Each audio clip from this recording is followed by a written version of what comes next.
How to fix Realme device stuck on Fastboot screen. Hi everyone, this is Kate and welcome back to another video.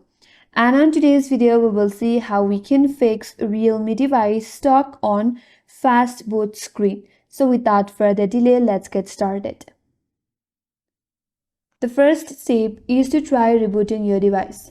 Press and hold the power button for at least 10 to 15 seconds until the power or the device powers off.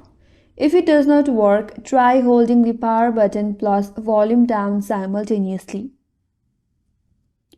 And if that does not help you, you have to boot into recovery mode. For that, hold down the power button until it turns off. Press and hold the volume down plus power simultaneously until the Realme logo appears. Now, you can use the volume keys to navigate and power button to confirm.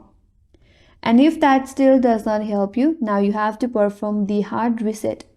And here make sure all your data will get erased on your device. So with that on your mind, you can perform the hard reset. Boot into recovery mode, choose wipe data and confirm. After that, reboot your device. And if none of these methods work for you, you have to contact your Realme support or visit an authorized service center, which could be an hardware issue. And that's all for today's video. Hope this video was helpful, and if you're new to our channel, consider subscribing. Thanks for watching and stay tuned for more videos.